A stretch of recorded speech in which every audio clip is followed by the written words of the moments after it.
Hi, my name is Bill Bankes-Jones, and I had the huge honour and privilege to direct Streetwise's first own production and co-production with my company, Tête.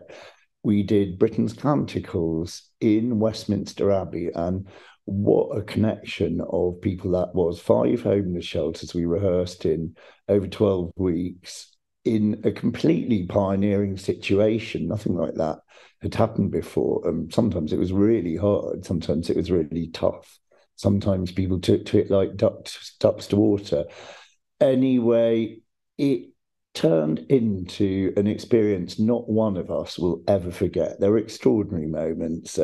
Remember one reviewer saying, "Well, I found myself watching the work of T.S. Eliot, who wrote the words, while I was standing on him because he was buried in Poets' Corner." It was really wonderful experience to have insisted on a venue that really gave status to the whole performance, including the homeless participants.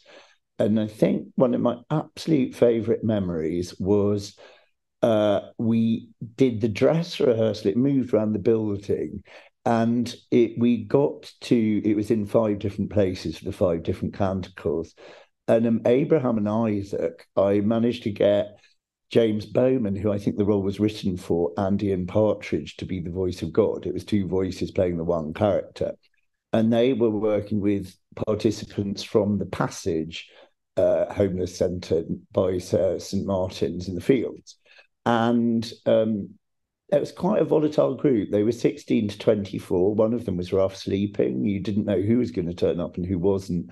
When we got to that moment in the dress rehearsal, we couldn't find them for a second.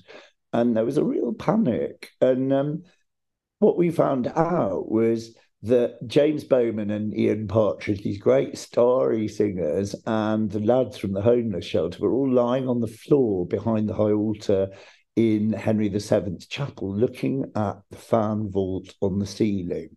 And somehow every rule was broken and new rules were created. And I like to think that they continue to this day. Certainly every single one of us, professional, homeless or otherwise, learned from the experience. And as I say, we'll never, ever forget it.